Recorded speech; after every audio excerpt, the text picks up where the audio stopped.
Washington state has raised its minimum wage for purchasing a semi-automatic rifle to 21, along with other new rules governing gun ownership. The age restriction went into effect in January, with other changes taking effect just a couple days ago on July 1st. But some in state law enforcement have vowed not to enforce the measures, arguing that it violates the Second Amendment. Under the new law, someone buying a semi-automatic rifle has to be at least 21 years old, pass a stricter background check, take a safety training course, and complete a 10-day waiting period. The law does not impose a retroactive ban on people under 21 owning such guns, but it does increase the restrictions on where they can possess them. Washingtonians under 21 can only have a gun in their homes, in a fixed place of business, or on real property under their control.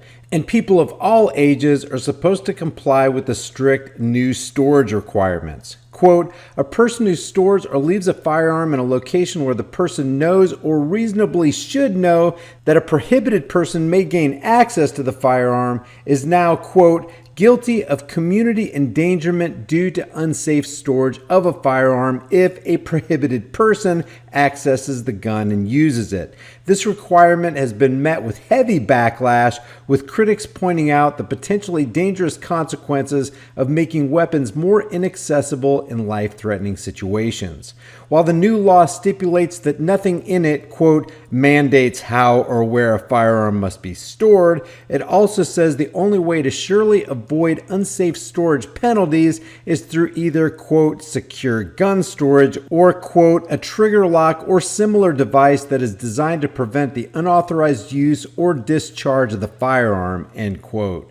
Secure gun storage is defined as a, quote, locked box, gun safe, or other secure locked storage space designed to prevent unauthorized use or discharge of a firearm. Gun sellers say they saw a spike in sales before the new law went into effect. Tiffany Teasdale, owner of Linwood Gun, told the Seattle-based radio host Jason Rantz that her store sold over 400 guns in 3 days. She said people start doing what we call panic buying. They'll normally buy 1 to 2 firearms a year, and then all of a sudden they're buying 15 in a month. Sheriffs across the state have denounced the law, saying it's harmful to the people they're sworn to protect by making it harder for them to defend themselves. Some go further, declaring that they won't even enforce it.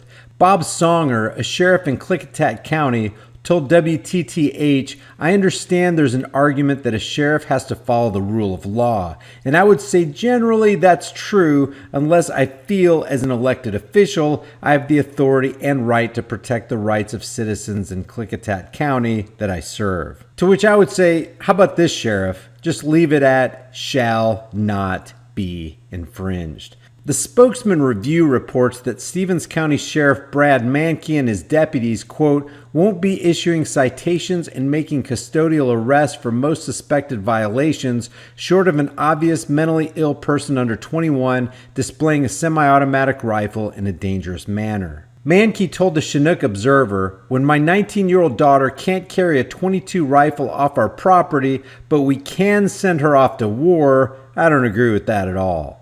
In February, Washington Attorney General Bob Ferguson stated that sheriffs who do not enforce the law will be held liable if a prohibited person obtains a gun because of the lawman's inaction. Ferguson said, in the event a police chief or sheriff refuses to perform the background check required by Initiative 1639, they could be held liable if there is a sale or transfer of a firearm to a dangerous individual prohibited from possessing a firearm, and that individual uses that firearm to do harm. But of course, sheriffs aren't the only ones objecting to the new law. Olivia Johnston, a junior at Gonzaga University, said, if the age that you can fight and die for our country is 18 years old, then you should be allowed to purchase your own gun at 18. This new law prohibits the right to defend yourself with a gun.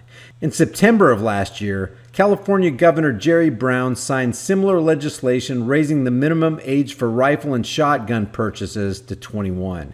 The Second Amendment rights groups Cal Guns Foundation and Firearms Policy Coalition are now suing California over that law. John Dillon, an attorney representing the groups, told the Los Angeles Times that when people turn 18, they are legally considered adults and should be able to benefit from the same rights other adults have. He He said, law-abiding adults are entitled to fully exercise all of their fundamental rights, including their Second Amendment right to keep and bear arms for all lawful purposes, not just hunting or sport. Last year, on the federal level, Donald Trump said that he would give serious thought to raising the minimum age for all gun sales to 21. Leave your thoughts about this for the world, the Google Thought Police, and every legislative gun grabber in the comments section below. If you guys enjoy these videos, be sure to subscribe to the channel, hit the bell notification icon, give it a thumbs up, and share it with everybody you know. Also, check out over 100 hard-hitting designs in the shirt store, and if you want to support more content, hit me up on Patreon or PayPal. All those links will be in the description and in the pinned comment. I'll see you guys in the next heavily censored shadow ban video.